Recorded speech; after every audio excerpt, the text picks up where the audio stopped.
더라. 아멘. 오늘 본문은 지구상 첫 교회가 시작되는 그런 놀라운 기적의 역사가 기록이 되어 있습니다.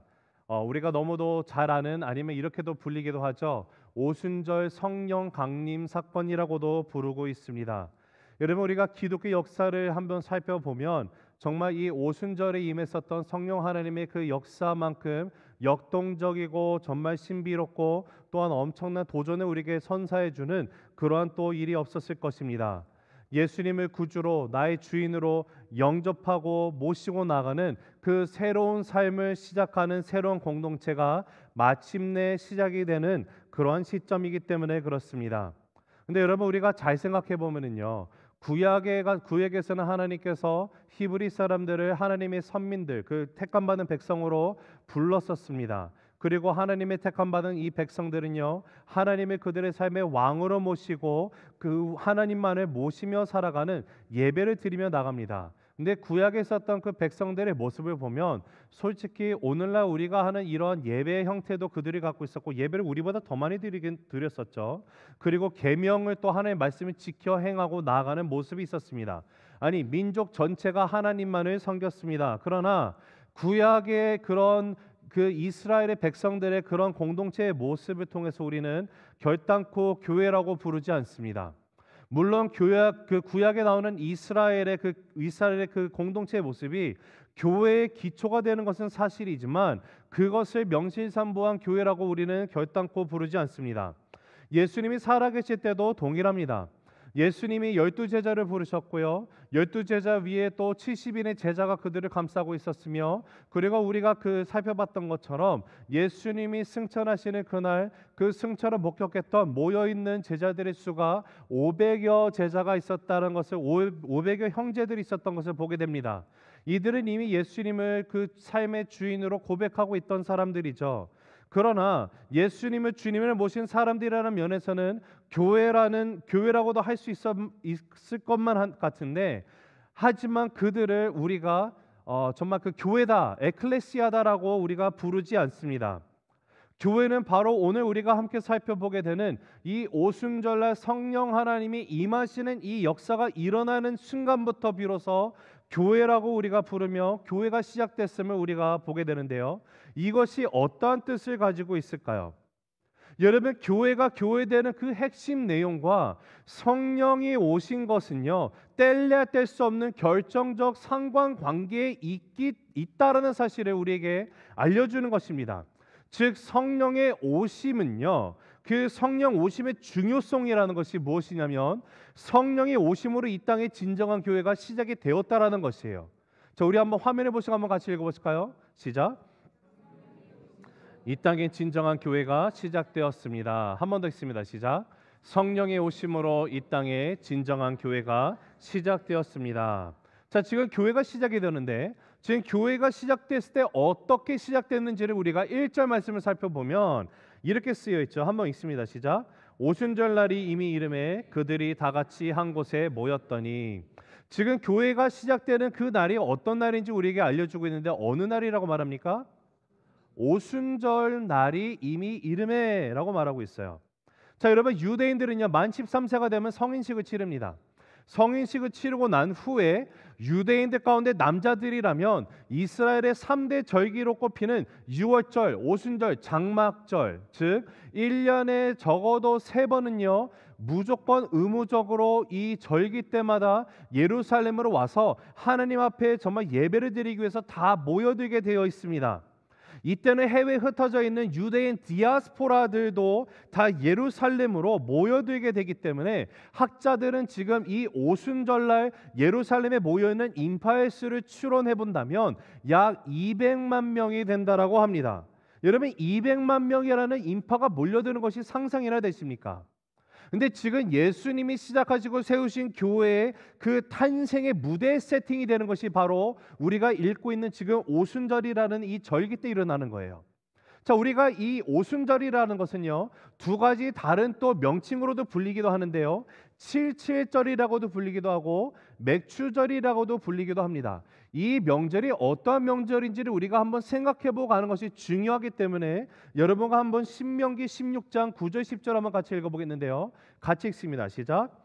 일곱 주를 셀지니 곡식의 낫을 되는 첫날부터 일곱 주를 세어 내 하나님 여호와 앞에 칠칠절을 지키되 내 하나님 여호와께서 내게 복을 주신 대로 내 힘을 헤아려 자원하는 예물을 드리고. 자, 유대인들이 가장 중요하게 생각하는 일주일의 요일은 어떤 날일까요? 토요일이죠. 왜 토요일을 중요하게 여기죠? 그날이 바로 안식일이기 때문에 그렇습니다. 근데 지금 신명기 16장에서는요. 하나님께서 이스라엘 백성들에게 칠칠절 또는 유월, 오늘 이제 우리가 오순절로 이렇게 보는데 왜 이것을 지키라고 하는지, 왜 중요하게 생각하게 하는지를 우리가 보면은요. 지금 7일 만에 돌아오는 안식일이 7번을 지났습니다. 어느 시점부터냐면 예수님이 하나님께서 이스라엘 백성들을 애굽에서 출애굽시키고 그때 유월절의 사건이 일어나죠. 패스오버가 일어났습니다. 그 역사가 일어난 후에 정확하게 안식일이 7번 지나니까 7주가 지나고 난 후에 지켜지는 것이 칠칠절입니다. 왜 칠칠절이냐면요, 7이 두 번 있어서 칠칠절이에요. 일주일에 7일 그리고 7주. 그러니까 7 곱하기 7하면 49일이 될 텐데 지금 이 7이 두 번 겹쳤기 때문에 이날을 그냥 일반적인 안식일로 지키지 않고요, 이날은 더욱더 큰 안식일로 간주하게 됩니다. 왜냐하면 7이 두 번 들어갔기 때문에 그래요. 그 거룩한 숫자가. 그래서 49일 플러스 1을 해가지고 그날은 안식일을 이틀 동안 지키게 됩니다. 50일째도 안식일이 되는데 50일째를 큰 안식일로 여기고 나가요. 그래서 이 50일째 되는 이 안식일을 다르게 표현하는 것이 바로 오순절입니다. 자, 근데 엄밀히 말해서 오순절이라는 것은요, 안식일에 일어난 겁니까? 아니면 주일날 일어난 겁니까? 주일날 일어난 거예요. 여러분, 안식일이 토요일이기 때문에 오순절이냐, 그 다음 날인 주일이 되는 거예요. 자, 근데 여기서 한 가지 제가 여러분에게 꼭 말씀드리고 싶은 것이 있습니다. 우리가 일요일을요, 왜 주일이라고 부를까요? 자, 우리 성도님들은 일요일이라고 부르십니까? 주일이라고 부르십니까? 그러면 여러분, 왜 주일이라고 우리가 부르죠? 주일이라는 것이 성경에 나올까요? 나옵니다. 자, 우리가 그 사실을 한번 살펴보고 가는 것이 중요하겠죠. 여러분, 신약 성경을 보면은요, 정말로 중요한 역사적인 사건들이 일어나는 것이 언제 일어나는가 보면 안식일이 아니라 안식일 다음 날인 일요일, 즉 주일날 일어나게 되는 것을 보게 돼요. 자, 마가복음 16장 9절을 먼저 보겠습니다. 마가복음 16장 9절 읽습니다. 시작. 예수께서 안식 후 첫날 이른 아침에 살아나신 후. 자, 지금 예수님이 부활하신 날을 말씀해 주시고 있는데 예수님이 안식일인 토요일 날 부활하셨습니까? 아니면 그 다음 날인 주일 이른 아침에 부활하셨습니까? 주일 날 부활하셨죠. 그리고 오늘 우리가 함께 읽게 되는 사도행전 2장에 지금 성령님이 임하시는 그 이 오순절 역사도 지금 이것이 안식일인 토요일일까요? 주일일까요? 주일날 일어납니다. 그리고 또 하나의 중요한 사실을 우리가 생각해 본다면 요한계시록 1장 10절인데요. 같이 한번 읽어볼게요. 시작. 주의 날에 내가 성령에 감동되어 내 주위에서 나는 나팔 소리 같은 큰 음성을 들으니. 자, 이 말씀은 우리가 아는 것처럼 사도 요한이 성령 하나님의 그 강권적인 역사 가운데 정말 그 유리바다를 하나님의 환상을 보여주시고 앞으로 일어날 모든 것에 계시를 받는 그런 장면입니다. 근데 지금 어느 날 받았다고 말합니까? 주의 날에 받았다라고 해요. 지금 여기서 말하는 주의 날은 안식일이 아닌 그 다음 날인 주일을 가리킵니다. 그래서 영어 성경으로는요, on the Lord's Day라고 말을 하고 있어요. Lord를 보면 캐피로 그 L이 대문자로 되어 있죠. 신약에서 영어 Lord가 L이 캐피털로 되어 있으면 이것은 열이면 열 다 예수 그리스도 나의 주인 되심을 가리키는 뜻으로 쓰이는 단어입니다. 주일이 있어요. 그래서 신앙생활하는 사람들은요, 일요일이라 부르지 않고요, 주일이라고 부르는 것이에요. 사랑하는 성도 여러분, 우리가 예수님을 영접하고 우리가 신앙생활에 임하게 된다는 것은요, 나의 삶간에 변화가 생기게 되어 있습니다. 예수님을 내가 영접하는 순간 성령 하나님이 내게 주어진다는 사실은요, 성령이 내 안에 계심으로 말미암아 나의 삶의 모든 모습들이 변하기 시작하는데, 변하는 것 중에 하나가 또 어떤 것이 있습니까? 언어 또한 변하게 되어 있어요.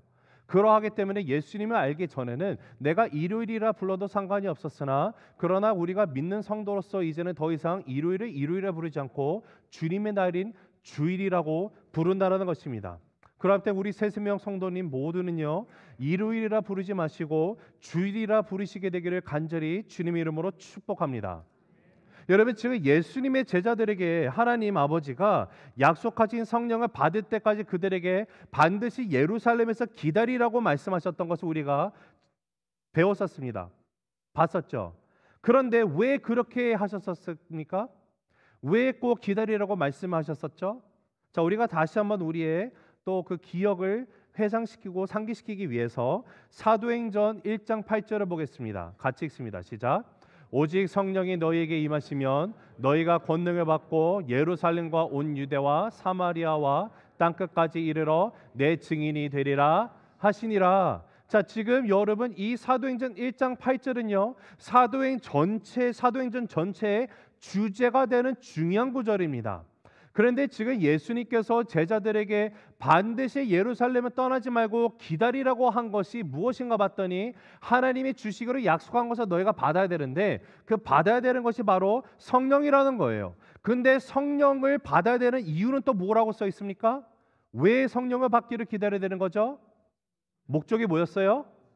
증인이 되는 거예요. 땅 끝까지 이르러 증인이 되는 것을 위해서는 너희가 성령을 받아야 된다. 즉 하나님이 너희에게 하라고 하시는 일은 너희 스스로 이룰 수 있는 것이 아니다라는 것을 말씀하시는 주님이세요. 너희가 권능, 성령이 임함으로, 권능이라는 단어가 우리가 살펴봤을 때 헬라어의 두나미스라는 단어였습니다. 이 단어에서 파생된 영어 단어가 다이너마이트였어요. 그렇죠? 폭발력을 가지고 있는 어마어마한 힘입니다. 그런데 그냥 폭발하는 것에 그치는 것이 아니라 두나미스의 뜻은요, 이 폭발하는 힘을 가지고 주변에 있는 영향을 미치는 것을 가리키는 말입니다. 즉 성령 하나님이 나에게 임했을 때 내가 주변에 영향력을 미칠 수밖에 없는 그런 권능이 생기는데, 그 모든 것이 무엇을 위해서인가 봤더니 바로 예수 그리스도의 부활하심을 증언하는 증인으로서 살아가게 되기 위해서라는 거예요. 이를 위해서 너희가 하늘로부터 하나님 아버지가 보내주시는 성령을 반드시 받아야 된다라고 말씀을 하시면서 명령을 하셨습니다. 예수님이, 자, 이 사실을 보면은요, 예수님께서 지금 제자들을 향해서 갖고 계시는 관심사가 있다라는 것을 우리가 생각할 수 있어요. 예수님께서 제자들을 향해서 갖고 계시는 관심사는 그럼 무엇일까요? 그것은 바로 제자들이 예수의 증인이 되어서 하나님의 꿈이 이 땅에 이루어지게 되는 거예요. 하나님의 꿈이 무엇입니까? 하나님의 나라가 이 땅 가운데 온전히 실현되는 것이죠. 이것은 하나님이 창조하셨던 창세부터 예수님이 오실 그날까지, 그리고 그 후에 새하늘과 새 땅을 주님께서 다시 완성해서 우리에게 주실 때도 한 번도 변함없이 동일하게 하나님이 갖고 있는 꿈이라는 사실이에요.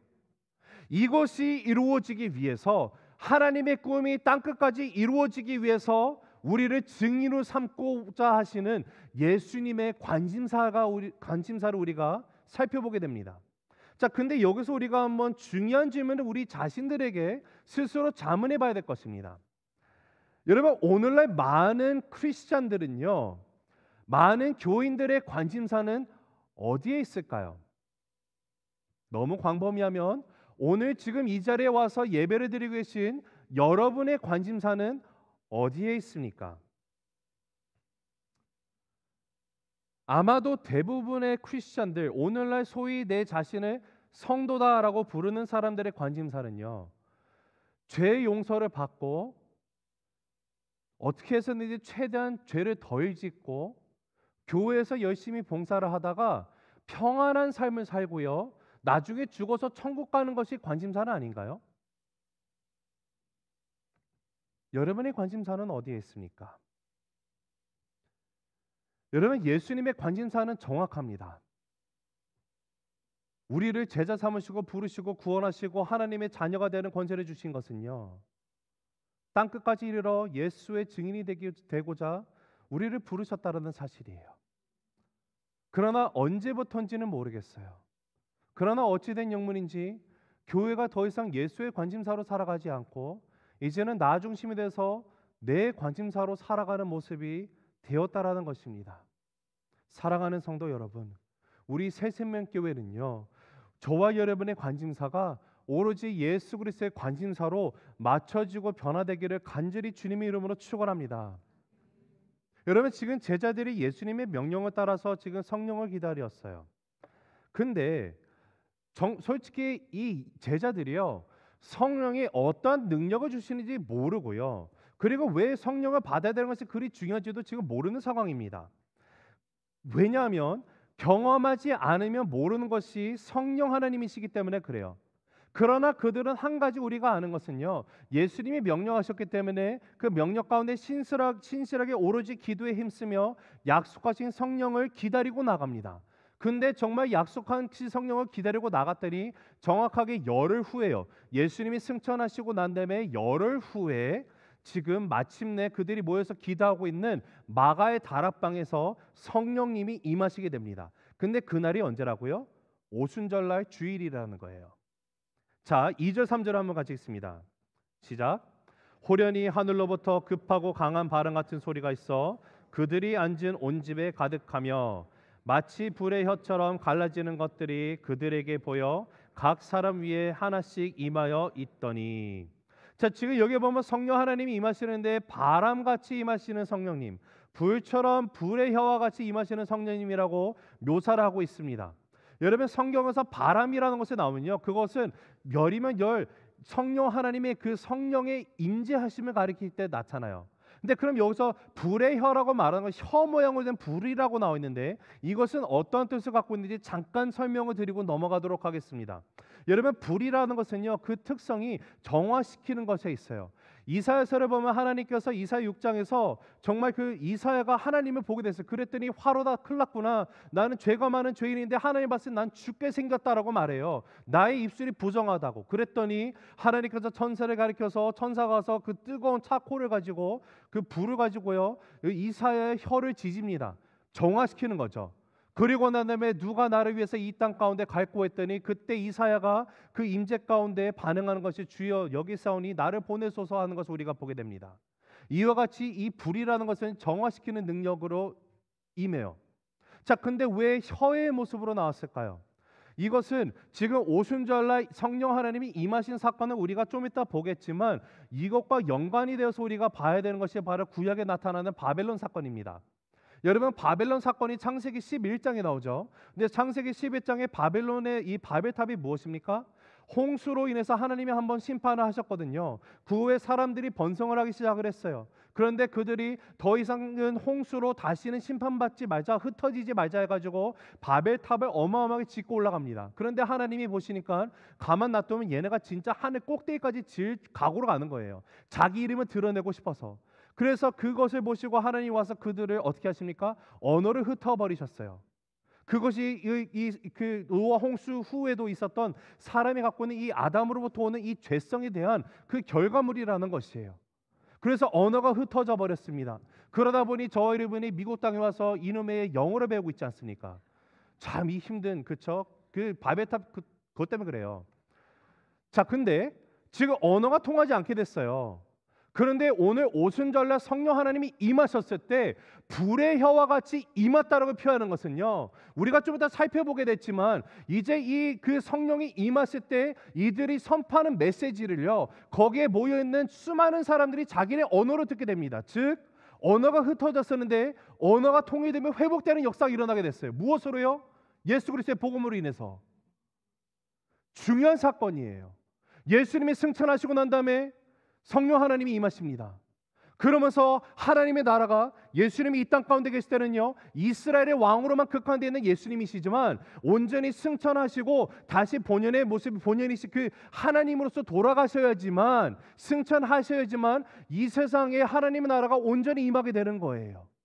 근데 이 모든 사건을 위해서 예수님이 승천하시고 그로 인해서 약속된 성령 하나님이 임하게 될 때 이 모든 회복이 일어나기 시작했기 때문에 이것을 불의 혀처럼 임했다라고 표현을 하고 있는 것입니다.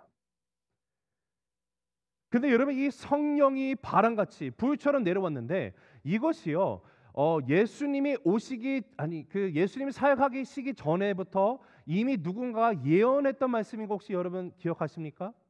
우리가 누가복음 3장 16절을 보면 침례 요한의 고백이 나오는데요. 한번 같이 읽어보실게요. 3장 16절 시작.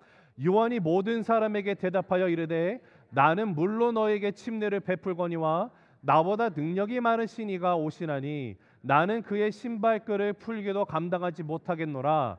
그는 성령과 불로 너희에게 침례를 베푸실 것이요. 자, 침례 요한은 자신은 물로 침례를 주지만 예수님은 어떻게 하신다라고요? 성령과 불로 너희에게 침례를 주실 것이다. 그리고 지금 이 성령이 불과 바람으로 내려왔다라는 거예요.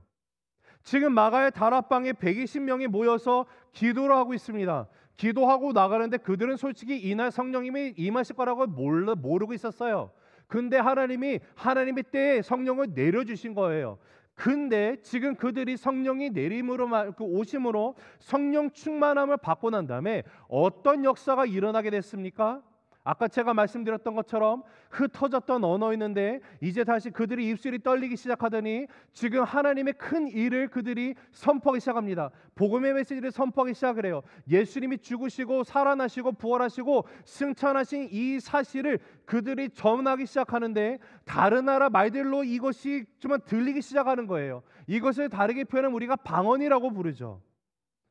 여러분, 때마침 오순절이었기 때문에 이 성령이 임한 날이 오순절이라고 말씀드렸죠. 근데 오순절은 그 절기 명절이기 때문에 예루살렘에 많은 인파가 모이는데 몇 명 정도 모인다고요? 몇 명 정도? 200만 정도 모입니다. 이 수많은 인파들이요, 지금 지중해 흩어져 있었던 유대인의 디아스포라들이 다 모여 있는데 이 사람들이 지금 12명의 그 기도하는 가운데 하나님이 성령을 보내시고 성령이 임하시고 그들이 말을 하기 시작하는데 거기서 놀라 버리고 맙니다. 자, 5절에서 8절 한번 같이 읽어볼게요. 시작. 그때 경건한 유대인들이 천하 각국으로부터 와서 예루살렘에 머물러 있더니 이 소리가 남에 큰 무리가 모여 각각 자기의 방언으로 제자들이 말하는 것을 듣고 소동하여 다 놀라 신기하게 여겨 이르되 보라, 이 말하는 사람들이 다 갈릴리 사람이 아니냐? 우리가 각 사람이 난 곳 방언으로 듣게 되는 것이 어찌 됨이냐? 내가 태어난 날의 말로 지금 들리는 거예요. 그러니 놀랄 수밖에 없죠. 왜요? 지금 이 말을 하고 있는 사람이 어떤 사람들이에요? 갈릴리 사람이 아니냐라고 말하죠. 자, 갈릴리 사람이라는 것은 예루살렘에 있는 유대인들 아니냐라는 뜻이지만 하나 더 나가서요, 이 갈릴리 사람들이 아니, 이거 비하는 말입니다. 여러분, 갈릴리는 총구석이거든요. 야, 갈릴리 사람들이 뭘 한다고 이런 거예요. 야, 근데 저 촌놈들이 말이 돼? 어떻게 우리 언어로 하는 거야? 지금 이 상황이에요. 자, 근데 9절에서 11절 한번 같이 읽어보겠습니다. 시작. 우리는 바데인과 메데인과 엘람인과 또 메소포타미아, 유대와 갑바도기아, 본도와 아시아, 부르기아와 밤빌리아, 애국과 및 구레네에 가까운 리비아 여러 지방에 사는 사람들과 로마로부터 온 나그네 곧 유대인과 유대교에 들어온 사람들과 그레데인과 아라비아인들이라 우리가 다 우리의 각 언어로 하나님의 큰 일을 말함을 듣는도다 하고. 자, 지금 예루살렘에 모여 있는 사람들이 어떠한 사람들인지를 우리에게 알려주는데 총 15개의 나라에서 와 있습니다. 15개의 다른 언어들을 사용하는 자들이 왔어요. 지금 여기 보면 바데, 메데, 엘람, 메소포타미아는요, 오늘날로 치면 인도, 이라크 지역에 해당합니다. 그리고 갑바도기아, 본도, 아시아, 부르기아, 밤빌리아는요, 오늘날 터키에 해당돼요. 애국과 리비아는요, 북아프리카고요. 로마는 우리가 잘 아는 유럽입니다. 그리고 그레데와 아라비아는 오늘날의 사우디아라비아, 즉 중동 지역이에요. 그러니까 이것이 무엇이냐면요, 결국 그 당시 사람들의 세계관 가운데 그들이 알고 있는 그냥 모든 나라의 사람들이 와 있는 거예요. 그 당시 세계관에서 모든 사람들이 지금 와서 자기 나라 언어로 지금 하나님의 큰 일 말함을 듣는도다라고 말하고 있잖아요. 어떤 것을 지금 제자들이 성령이 임하실까 선포하기 시작했어요? 하나님의 큰 일을 말하기 시작했다라는 거예요. 사랑하는 성도 여러분, 지금 이것이 성령이 임하시는 순간 일어난 것입니다. 예수님이 세우신 교회는요, 성령이 오심으로 시작이 되었고, 이것이 지금 오순절날 아침에 우리가 보게 되는 스토리라는 거예요. 자, 우리가 지금 오순절날 성령 하나님이 임하시고 역사하신 것에 대해서 우리가 보게 되는데요. 자, 그러면 왜 예수님이 꼭 본인이 다시 승천하시고 보혜사 성령 하나님이 우리에게 보내지는 것이 오히려 너에게 더 좋다라고 말씀하신 그 예수님이셨는데, 성령 하나님은 왜 오셔야만 했을까요?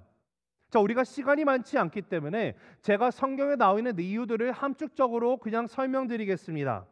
예수님께서 보혜사 성령 하나님을 우리에게 보내는 이유는요, 우리들의 연약함을 도우시기 위해서 보내주셨다는 것을 보게 됩니다.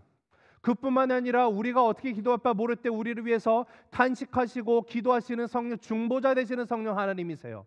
그리고 우리가 예수님이 나의 삶의 주인이심을 고백할 수 있도록 그 말씀을 깨닫게 하시는 분이 누굽니까? 성령 하나님이라고 분명히 얘기하고 있습니다. 거기에서 더 나아가서 성령 하나님의 뜻 가운데 우리에게 각각 은사를 주시고 능력을 주셨다라는 것이에요. 성령의 열매를 맺는 삶을 살도록 나를 인도하시기 위해서 하나님이 보내신 이가 바로 성령 하나님이라는 것입니다. 예수님이 이 땅에 계실 때는요, 인간의 몸으로 오셨기 때문에 극한적으로 제한된 공간에 있을 수밖에 없는 분이셨어요. 그러나 예수님이 승천을 하셔야지만 성령 하나님이, 그분이 모든 곳에 계신 그분이 임하심으로 말미암아 모든 성도들의 이 유익이 생긴다라는 것입니다. 자, 그러나 성령 하나님이 오신 가장 중요한 이유는 무엇입니까? 성령 하나님이 오셔야 되면, 반드시 오셔야 되면 가장 중요한 이유가 뭐라고요? 우리가 아까 서론에 살펴봤던 예수님이 이 제자들에게 예루살렘에 반드시 기다려야 된다라고 말씀하신 거기에 있어요. 자, 우리 다시 한번 읽어볼게요. 사도행전 1장 8절 읽습니다. 시작. 오직 성령이 너희에게 임하시면 너희가 권능을 받고 예루살렘과 온 유대와 사마리아와 땅끝까지 이르러 내 증인이 되리라 하시니라. 자, 그렇습니다. 성령님이 임하시는 이유는요, 우리가 권능을 받기 위해서 임하는 것이 아니라 궁극적인 목적은 우리가 땅끝까지 이르러 예수의 증인이 되기 위해서 우리에게 임하신 성령 하나님이십니다. 그러나 임하실 때는 분명히 여기서 말하는 것처럼 권능을 받고 권능이 주어졌어요. 자, 그러하다면 우리가 아까 제가 잠깐 말씀드린 것처럼 분명히 성령 하나님이 우리에게 주시는 은사들이 있습니다. 그 은사 가운데는요, 정말로 많은 사람들이 부러워하는 치유의 은사가 있을 수 있고요, 예언의 은사, 방언의 은사, 통변의 은사 등등 많은 은사들이 있을 수 있어요. 그리고 어떤 이들에게는 가르치는 은사, 또 격려하는 은사, 권위는 막 권위적으로 하는 게 아니고요, 정말 그 긍휼한 마음을 가지고 누군가를 돌보는 마음이죠. 위로하는 마음, 그런 은사 등등 다양한 은사를 주셨는데, 그러나 정말로 성령 하나님이 우리 가운데 권능으로 임하시는 그 중요한 능력이 무엇인가를 보면은요, 다시 말씀드리지만 땅끝까지 이르러 증인이 되는 것이에요. 자, 그러하다면 오늘 말씀 가운데 나타나 있는 동일한 겁니다. 우리가 반드시 기도하고 나가야 되는, 우리가 정말 추구해야 되는, 성령 하나님 나에게 이 능력을 주시옵소서라고 기도해야 되는 것은 무엇일까요? 간략하게 두 가지를 여러분과 나눕니다. 첫째, 예수의 부활을 전하는 말씀의 능력을 우리는 구해야 됩니다. 같이 읽습니다. 시작. 예수 부활을 전하는 말씀의 능력. 한 번 더 읽습니다. 시작. 예수 부활을 전하는 말씀의 능력. 자, 21절 22절을 한번 같이 읽어보도록 할게요. 시작. 누구든지 주의 이름을 부르는 자는 구원을 받으리라 하였느니라. 이스라엘 사람들아, 이 말을 들으라. 너희도 아는 바와 같이 하나님께서 나사렛 예수로 큰 권능과 기사와 표적을 너희 가운데서 베푸사 너희 앞에서 그를 증언하셨느니라. 성령 하나님이 오순절 마가의 다락방에 모였던 120 제자들에게 임하시는 순간 첫 교회가 탄생이 되었어요. 근데 이때 우리가 눈여겨보게 되는 것은요, 그들이 성령이 임하시더니 갑자기 나가서 뭔가 기적을 일으키는 것보다는요, 그들이 했던 첫 번째 그 능력이 무엇인가 봤더니 바로 말씀을 전하기 시작한 거예요. 예수의 부활을 증언하기 시작을 합니다. 그 중에 지금 누가가 기록한 이 그 서신을 보면 거기서 특정 인물이 지금 소개가 되고 있는데, 우리가 읽은 이 21절 22절은 우리가 이제 나중에 보겠지만 베드로의 설교 내용입니다. 자, 여러분, 베드로가 어떤 사람이었죠? 예수를 버리고 도망간 제자입니다. 제사장의 뜰에 있을 때 여종이 와가지고 야, 너 저 갈릴리 따르는 그 사람 따르는 그 누구 아니야? 그랬더니 베드로가 두려움에 사로잡혀가지고 나는 저 예수를 절대 모른다고 3번이나 부인하고 저주했었습니다. 그랬던 그가 오순절날 성령을 받고 난 다음에 완전히 다른 사람이 되어버렸어요. 왜냐하면 지금 예수를 따르는 제자들을요 잡기 위해서 혈안이 돼 있는 사람들이 예루살렘에 쫙 깔려 있습니다. 왜냐하면 예수님의 십자가에 못 박아 죽게 한 사람들이 누구들이에요? 제사장들, 바리새인들이거든요. 유대인의 종교 지도자들이에요. 그런데 예수님이 3일 만에 부활하셨습니다. 부활하셨던 소식이 로마의 군사들로 통해서도 막 퍼져나가기 시작을 했고요. 제자들도 퍼뜨리고 사람들이 막 웅성웅성돼요. 진짜 예수님이 하나님의 아들이셨어. 막 소문이 퍼져나가는 거예요. 근데 지금 이 종교 지도자들의 입장에서는요, 이 소문들을 빨리 잠재워야 돼요. 누구든지 예수 따르는 세상을 잡아다가 죽이든지 감추든지 해야 돼요. 아니면 본인들이 거짓말하게 탄로 나거든요. 그래서 지금 예수를 따르는 자를 잡기 위해서 사람들이 깔려 있는데 이것 때문에 그 제자들도 어찌 보면 정말 두려움 가운데 움직이지 못하는 모습이 있지 않았었습니까? 그런데 지금 예루살렘 한복판에서 마치 베드로에게 뭔가 씌어 있는 듯이 모여 있는 청중들을 향해서 압도적으로 설교를 선포하고 나가기 시작하는 베드로를 보게 돼요.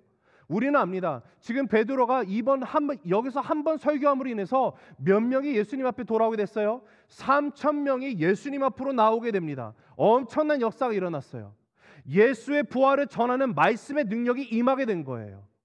사랑하는 성도 여러분, 성령 하나님이 우리의 삶 가운데 이미 임했습니다. 예수님이 죽으시고 부활하셔서 승천하시는 순간 하나님께서 그 성령 하나님을 내려주신 이 오순절의 역사는요, 그날 한번 내림으로 다 완성이 되는 역사예요. 그러하기 때문에 예수님은 내가 삶의 주인으로 구주로 영접하는 순간 이미 내 안에 성령 하나님이 계십니다. 성령의 도우심이 없으면요, 그 누구도 예수님이 나의 삶의 주인이심을, 구주이심을 고백할 수 있는 이가 없다라고 분명히 하나님의 말씀이 선포하고 있습니다.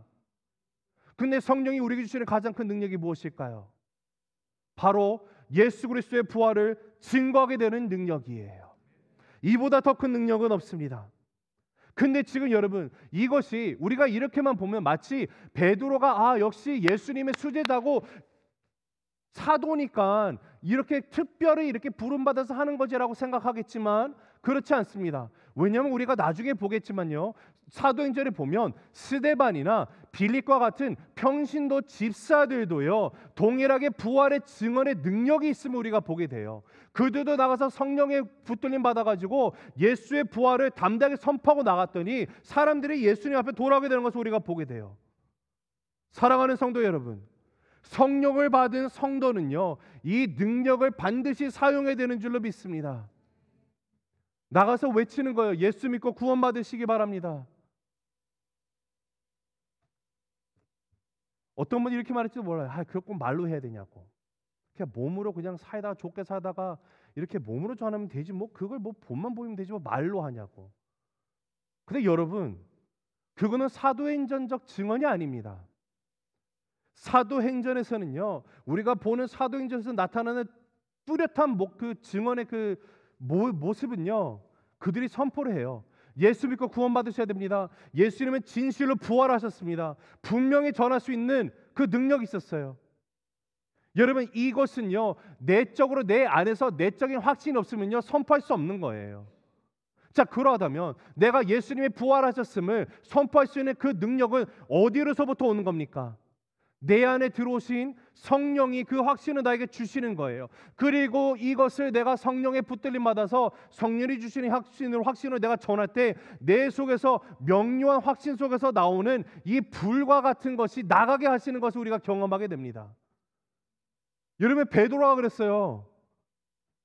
초대교회에서 성도들이 그랬어요.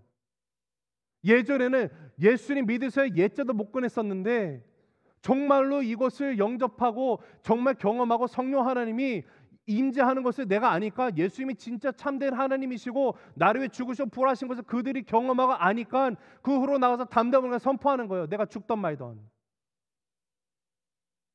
여러분, 내 입으로 주를 시인하라고 말하잖아요. 만일 내가 내 입으로 예수를 주로 시인하고 마음에 하나님이 그를 죽은 자 가운데서 살리심을 믿으면 너희가 구원 얻으리라. 로마서 10장 9절 말씀 아닙니까? 근데 여러분, 입으로 시인하는 것이 중요해요. 근데 한 가지 문제가 있어요. 오늘날 우리가 생각하는 입으로 시인하는 것과요, 그 당시 그들이 입으로 시인하는 것은요, 무게 자체가 다릅니다. 그 당시에는 그들이 입으로 나가서 나 예수 믿어요, 예수님은 정말로 하나님이시고요, 예수 믿으셔야만 합니다, 예수님 죽으시고 부활하시고 승천하신 나의 주인 되십니다, 당신도 믿어야 돼요 라고 꺼낸다라는 것은요, 목숨을 내어거는 일이었어요. 예수의 옛자 꺼내면 잡혀갈 수 있어요. 생사가 오락가락하는 고백입니다. 그런데 그들은 그들의 입으로 예수를 주로 시인을 해요. 오늘날 저와 여러분은 어떻습니까? 사랑하는 성도 여러분, 우리 예수의 부활을 담대함으로 선포할 수 있는 그 능력을 주시라고 함께 기도하는 우리 새수명교회 되기를 간절히 바랍니다. 두 번째, 말씀에 순종하는 능력을 위해서 우리는 간구해야 돼요. 같이 읽습니다. 시작. 말씀에 순종하는 능력. 한 번 더 읽습니다. 시작. 말씀에 순종하는 능력. 자, 4절 말씀 한번 띄워주시겠어요? 읽습니다. 시작. 그들이 다 성령의 충만함을 받고 성령이 말하게 하심을 따라 다른 언어들로 말하기를 시작하니라. 자, 여기 4절을 보면은요, 분명히 지금 성령의 충만함을 받았는데 그 받은 결과가 어떻게 되는가 봤더니 성령이 말하게 하심을 따라서 그들이 말했어요. 순종함이 있다라는 것이죠. 자, 이것은요, 정말로 결정적으로 중요한, 우리가 정말로 없어서는 안 되는 굉장히 중요한 능력이고요, 교회를 세우는 가장 중요한 능력이 어디 있는가 보면은 바로 말씀에 순종하는 데 있습니다. 여러분, 교회가 살아있다는 것은요, 거기는 하나님의 말씀에 순종함이 있다라는 거예요. 교회가 모양은 교회인데 죽어 있는 교회들이 있어요. 그 교회 가서 특징을 보면은요, 하나님의 말씀에 순종이 없습니다. 여러분, 순종이 정말로 중요해요. 순종이라는 것은요, 하나님의 뜻대로 살려는 이 나의 삶 가운데 꿈틀대는 열망을요, 성령 하나님이 불처럼 부어주시는 것을 말해요. 여러분, 구약 시대를 보면 하나님이 두 돌판에다가 하나님의 말씀을 새겨서 모세에게 주는 사건이 나오죠. 시내산 사건이었습니다. 그리고 하나님께서 이 두 돌판에 새긴 하나님의 계명, 즉 하나님의 말씀을 이스라엘 백성들에게 너네가 이 말씀을 지키면 내가 너네 하나님이 되고 너네 나의 백성이 될 거야 라고 말씀하시면서 언약을 체결하셨었습니다. 그런데 시내산에서 그 계명을 주신 날이, 여러분 아세요? 시내산에서 모세가 두 돌판을 받잖아요. 그것이 6월절을 지나고 정확하게 50일 후입니다. 자, 50일 후가 뭐라고요? 오순절이에요. 하나님께서 구약에서도 오순절날 이 백성들에게 하나님의 말씀을 새겨서 주셨었다라는 거예요. 근데 문제가 있어요. 이스라엘 백성들이 결국 어떻게 됐습니까? 계명을 지키지 못해요. 계명대로 살지 못합니다. 두 돌판에 새겨진 계명으로는요, 그들 안에 자리 잡고 있었던 이 죄성의 힘을 이길 수 있는 능력이 없었다라는 거예요. 여러분, 이것이 율법의 한계 아닙니까? 율법이 우리에게 주어진 이유가 뭐였어요? 율법으로 말미암아 내가 죄인이구나를 인정하고 깨닫게 되는 것 아니었습니까? 여러분, 율법은 할 거, 말아야 될 거, 여러분 365개의 법이요, 하지 말아야 되는 거고요, 그 나머지 217개는요 해야 되는 법들이에요. 어마어마하게 많지 않습니까? 자, 근데 지금 할 수 있는, 본인들이 이대로 살아갈 수 있는 힘이 전혀 없어요. 그래서 여러분, 사람은요 홀로 바르게 산다라는 것은 힘듭니다. 아니, 불가능합니다. 그런데 오늘 사도행전을 보니까 동일한 오순절 날에 성령 하나님이 임하셨어요. 이것이 어떤 뜻을 가지고 있을까요? 모세가 돌판의 계명을 받은 바로 그날인 오순절날 하나님이 성령을 제자들의 그 마음 가운데 보내주셨다는 것은요, 하나님의 계명을 이제는 돌판이 아니라 우리의 심령 가운데, 마음 가운데 새겨 넣으셨다는 거예요. 말씀이 깨닫게 하는 성령 하나님이세요. 여러분, 그래서 요한복음 14장 26절을 보면 예수께서 이렇게 말씀하지 않으셨습니까? 같이 읽습니다. 시작. 보혜사 곧 아버지께서 내 이름으로 보내실 성령, 그가 너희에게 모든 것을 가르치고 내가 너희에게 말한 모든 것을 생각나게 하리라. 아, 성령 하나님이 오신 이유가 또 나오죠. 왜 오셨습니까? 우리에게 모든 것을 가르치시는 하나님의 영이에요. 하나님이에요. 너에게 모든 말할 것을, 내가 너에게 말한 모든 것을 생각나게 하고 지키게 할 것이다라고 말하고 있습니다. 성령이 너희 안에 들어오시면 그 성령이 하나님의 말씀을 생각나게 하고 떠오르게 하고 깨닫게 하고 그것을 지켜 행할 수 있는 힘을 주신다라는 거예요. 다시 말씀드려요. 구약에서는 계명과 하나님의 말씀을 두 돌판에 새겨 주셨는데 예수님이 나를 위해서 십자가 죽으시고 부활하시고 승천하시고 나니까 어떻게 돼요? 하나님의 말씀을 나의 마음 가운데 새겨 주신다는 거예요. 내 마음의 돌판에. 여러분, 그래서 이 성령이 내 안에 들어오시면은요, 이제는 내 안에 있는 죄의 권세에 휘둘리지 않고요, 말씀에 순종하며 살 수 있는 능력이 내 인생 가운데, 내 내면에 생기게 된다라는 거예요. 여러분, 말씀에 순종하는 능력을 달라고 우리는 간구해야 돼요. 여러분, 성령이 내 안에 들어왔다는 것을 성령 충만하다라고 말하고 있어요. 영어 성경 뭐라고 말합니까? Filled with the Holy Spirit이라고 말해요. 즉 무엇인가로 채워졌어요. 충전되어 있다는 뜻이겠죠. 근데 어떤 것을 말할까요? 이게 무슨 뭐 재충전 배터리입니까? 아니죠. 이것은요, 성령 하나님이 말씀에 역동하는 그 능력이 한 사람 한 사람 안에 차고 넘치게 되는 것을 말하는 것이 성령 충만이에요. 성령 하나님은 나로 하여금 하나님의 점점 사랑하게 하고요, 사랑할 수 있도록 이끌어 가시고요, 하나님의 말씀에 순종하고 말씀에 지키고 싶게 하시는 그 능력을 우리에게 주십니다. 그로 인해서 이제는 성령께서 내 안에서 가라고 하면 내가 가게 되고요, 멈추라고 하면 내가 멈추게 되고요, 가서 선포하라고 하면 선포하게 되는 그 삶으로 바뀌는 그 능력이 생긴다라는 것이에요. 여러분, 우리가 사도행전 2장에서 성령이 임하시고 난 후에 계속해서 보게 될 겁니다.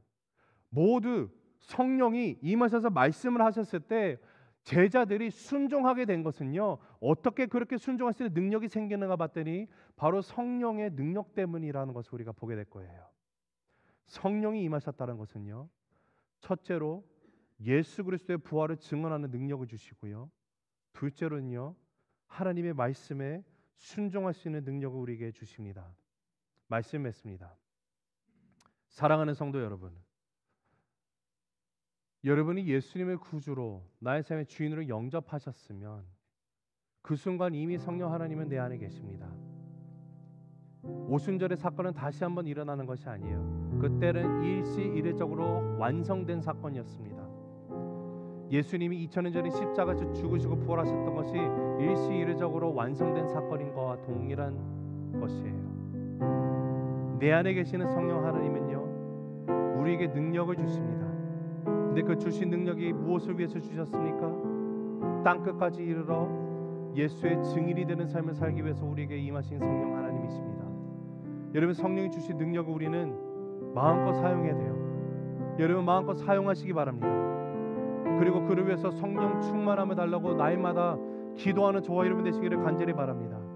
여러분, 예수님이요, 누가복음 11장 13절에서 이렇게 얘기하셨어요. 너희가 악할지라도 좋은 것을 자식에게 줄 알거든 하물며 너희 하늘 아버지께서 구하는 자에게 성령을 주시지 않겠느냐 하시니라. 여러분, 성령이 내게 임한 그 인생은요, 절대로 넘어지지 않습니다.